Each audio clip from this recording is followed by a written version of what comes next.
કોંગ્રેસના નેતા રાહુલ ગાંધી ઘૂસપેઠિયા બચાવો યાત્રા લઈને નીકળ્યા હતા।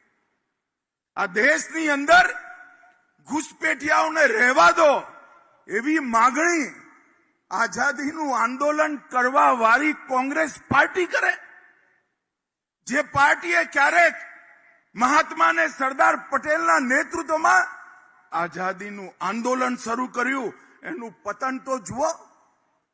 પડતા પડતા પડતા મત બેંકની લાલચમાં ઘૂસપેઠિયાઓના સમર્થનમાં રેલીઓ કાઢી અને એમને હતું કે આ વોટ બેંક અમને જીતાડી દેશે। મિત્રો, આખા બિહારના મતદાતાઓએ ગાંઠ વાળી કે અમે ઘૂસપેઠિયા મુક્ત બિહાર માટે ભારતીય જનતા પાર્ટી અને એનડીએને મત આપ્યો। આજે આ મંચના માધ્યમથી કોંગ્રેસ પાર્ટી અને એમના સાગરીતોને સપા, તૃણમૂલ કોંગ્રેસ, ડીએમકે જે લોકો એસઆઈઆર નો વિરોધ કરે છે, મતદાતા શુદ્ધિકરણનો વિરોધ કરે છે, મતદાતા યાદી શુદ્ધિકરણનો વિરોધ કરવા વાળાઓને હું આજે એક વાત પૂછવા માંગુ છું। જે આ દેશનો નાગરિક નથી, જેનો આ જન્મ આ દેશની ભૂમિ પર નથી થયો, એના દેશના પવિત્ર લોકતાંત્રિક પ્રક્રિયામાં ભાગીદાર થવાની કઈ રીતે અધિકાર મળે? અને હું દેશભરમાં જાઉં છું, ત્યાં પૂછું છું, આજે મોરબીમાં પણ પૂછવા માંગુ છું, ઘૂસપેઠિયાઓને ભારતમાં રાખવા જોઈએ ભાઈ? અરે જોરથી બોલો, રાખવા જોઈએ? ભાઈઓ બહેનો, તમે ચિંતા ના કરતા, ઇન્ડી એલાયન્સ વાળાને, કોંગ્રેસને, મમતા બેનર્જીને જે કરવું હોય કરવા દો। ભારતીય જનતા પાર્ટીનો સંકલ્પ છે કાશ્મીરથી કન્યાકુમારી ને દ્વારકાથી કામાખ્યા સુધી સમગ્ર દેશમાંથી ઘૂસપેઠિયાઓને વીણી વીણીને બહાર કાઢીશું। આ દેશનો કોઈ બી રાજ્યનો મુખ્યમંત્રી કોણ હોય, દેશનો પ્રધાનમંત્રી કોણ હોય, એ ઘૂસપેઠિયા કઈ રીતે નક્કી કરી શકે? એનો અધિકાર આપણા સંવિધાન નિર્માતાઓએ ભારતના નાગરિકોને આપ્યો છે, અને એની સાથે કરેલો કોઈ પણ ખિલવાડ ભારતીય જનતા પાર્ટી નહીં ચલાવે। અને હજી હું કહેવા માંગુ છું, આ ગમંડિયા ગઠબંધનના કોંગ્રેસ, તૃણમૂલ કોંગ્રેસને હજી સમય છે, પાછા વળી જાઓ।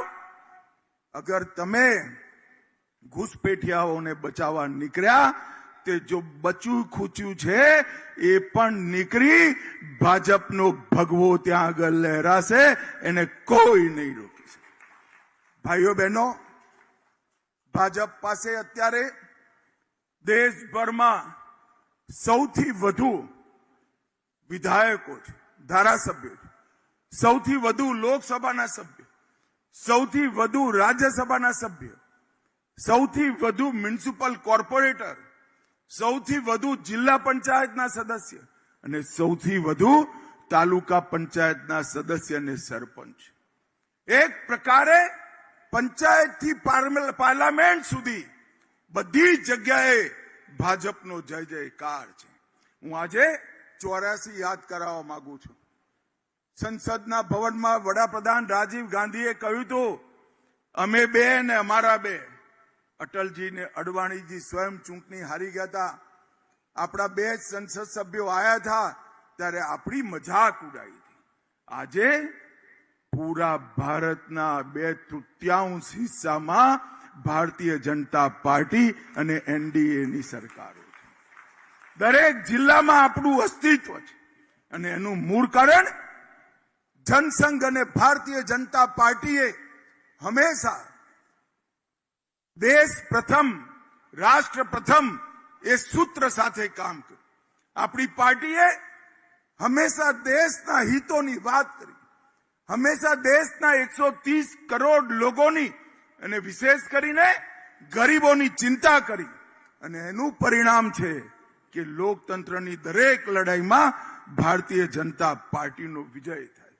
આજે આ કાર્યાલય બને છે ત્યારે 1980માં આપણો પુનઃઅવતાર થયો, જનસંઘથી ભારતીય જનતા પાર્ટીનું નિર્માણ થયું। આપણે 5 નિષ્ઠાઓના આધાર પર આગળ વધવાનું નક્કી કર્યું। રાષ્ટ્રવાદ, જે મેં કહ્યું, વિચાર, વ્યવહાર અને નિર્ણયોમાં રાષ્ટ્રવાદથી પ્રેરિત નિર્ણયો, રાષ્ટ્રવાદથી પ્રેરિત વિચારો અને રાષ્ટ્રવાદથી પ્રેરિત આચાર, એના આધાર પર આપણે ચાલવાનું નક્કી કર્યું. લોકતંત્ર જનભાવનાઓની સાથે જ રહીને આદર્શ લોકતંત્રનું નિર્માણ કરવું, સામાજિક અને આર્થિક વિષય પર ગાંધીવાદી દ્રષ્ટિકોણને આપણે સ્વીકાર કર્યો. સકારાત્મક પંથ નિરપેક્ષતા, જ્યાં આગળ કોઈનું એ તૃષ્ટિકરણ ના થાય અને કોઈની સાથે અન્યાય ના થાય, એ પ્રકારની નીતિને સ્વીકાર કરી અને મૂલ્યો પર આધારિત રાજનીતિનો આપણે શરૂઆત કરી. અને એનું પરિણામ આજે પંચાયતથી લઈ પાર્લામેન્ટ સુધી ભારતીય જનતા પાર્ટીનો વિજય થયો. અને 26 મે 2014 નરેન્દ્રભાઈ આ દેશના વડાપ્રધાનના રૂપમાં ચૂંટાયા ત્યારે એમનું પહેલું વાક્ય મને બરોબર યાદ છે, मैं देश का प्रधानमंत्री नहीं हूं, मैं देश का प्रधान सेवक हूं. એ વાક્યએ આ દેશની જનતાના મનને જીતવાનું કામ કર્યું. અને એક દશકથી વધારે લાંબો એમનો આ કાર્યકાળ. મિત્રો, અનેક ઐતિહાસિક કામો, આવડો મોટો હોલ ખીચો ખીચ ભર્યો. 1950 થી આપણે માંગણી કરતા હતા કે 370મી કલમ હટી જાય. કોઈને વિશ્વાસ નહોતો. અને મિત્રો, નરેન્દ્રભાઈએ 5 ઓગસ્ટ 2019ના દિવસે 370મી કલમ આ દેશના બંધારણમાંથી સમાપ્ત કરી હંમેશા માટે કાશ્મીરને આપણું કર્યું. 3 તલાક પર પ્રતિબંધ લગાવવાનો, મુસ્લિમ મહિલાઓની ગરિમાને પ્રસ્થાપિત કરવાની, શ્રી રામ જન્મભૂમિમાં આકાશને અડવાવાળું રામ મંદિરનું નિર્માણ કરવું અને 22 જાન્યુઆરી 24માં રામલલ્લાનો પ્રાણ પ્રતિષ્ઠા કરી જય શ્રી રામ કરી નાખી. આ બધા કામો 50 વર્ષથી આ દેશની જનતા આકાંક્ષા રાખતી હતી. અને મિત્રો, અવકાશની અંદર ચંદ્રમાને એના દક્ષિણ ધ્રુવ પર પહેલું કોઈ પહોંચ્યું તો તિરંગા સાથે ભારતનું ચંદ્રયાન પહોંચ્યું અને એનું નામ શિવ શક્તિ પોઈન્ટ રાખવાનું કામ. G20, આંતરરાષ્ટ્રીય યોગ દિવસ, આવી અનેક પ્રકારની સમગ્ર દુનિયામાં ગૌરવ અપાવવાવાળી ઘટનાઓના આપણે સૌ સાક્ષી બન્યા.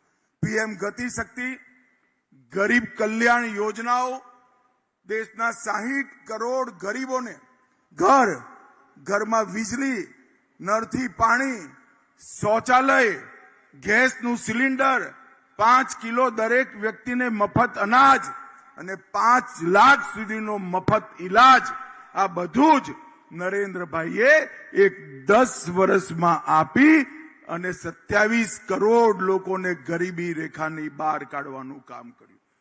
ભાઈ, આ બાળકને બેસાડી લો, પછી લઈ લઈશું એનું ફોટો લઈને બેસાડી લો આગળ ક્યાંક ભાઈ સાથે.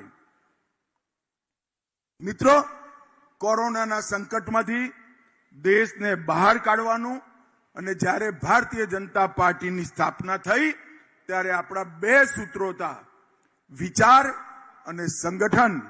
નરેન્દ્રભાઈએ વિચાર અને સંગઠનની સાથે સેવાને જોડી ભારતીય જનતા પાર્ટીના કરોડો કાર્યકર્તાઓને સેવાના રસ્તા પર આગળ વધાર્યા.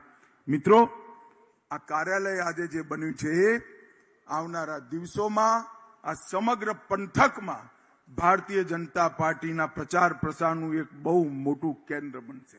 અને આજે હમણાં કોંગ્રેસિયાઓને ગતિવિધિ વધારી છે, પણ એક ભવિષ્યવાણી હું કરીને જવા માંગુ છું. બિહારની અંદર 2/3 બહુમતી એનડીએને મળી અને કોંગ્રેસનો ખુરદો નીકળી ગયો છે. નીકળી ગયો છે ને ભાઈ. આગામી લોકલ બોડીની ચૂંટણીમાં, સ્થાનિક સ્વરાજની ચૂંટણીમાં પણ કોંગ્રેસના સુપડા સાફ થઈ જવાના છે. અને આ સંકલ્પ સાથે ગુજરાત પ્રદેશ ભારતીય જનતા પાર્ટીના એક કાર્યકર્તાએ જ્યાં સુધી સ્થાનિક સ્વરાજમાં કોંગ્રેસની સ્થિતિ દૂરબીન લઈને શોધવી પડે એવી ના થાય ત્યાં સુધી આપણે પગ વાળીને બેસવાનું નથી. ભૂપેન્દ્રભાઈ પટેલ, હર્ષ સંઘવી અને જગદીશ વિશ્વકર્માના નેતૃત્વમાં ભારતીય જનતા પાર્ટી પોતાના બધા રેકોર્ડો તોડી સૌથી મોટો યશ આ સ્થાનિક સ્વરાજની ચૂંટણીઓમાં પ્રાપ્ત કરે એવા લક્ષ્ય સાથે ભારતીય જનતા પાર્ટીના કરોડો કાર્યકર્તાઓએ કામ કરવાનું છે. મિત્રો, હું પણ આવીશ, આપણા બધા નેતાઓએ આવશે, પણ ચૂંટણી જીતાડવાનું કામ કાર્યકર્તાનું છે. આજે મોરબી જિલ્લાની અંદર ભારતીય જનતા પાર્ટીના યશ અને વિજય માટે સંકલ્પવાન થઈ આપણે સૌ અહીંથી ઘરે જઈએ અને ફરી એકવાર આવું અદ્યતન અને પરંપરાઓથી યુક્ત કાર્યાલય બનાવવા માટે મોરબી ભાજપના સૌ કાર્યકર્તાઓને મારા અભિનંદન. રામ રામ, વંદે માતરમ.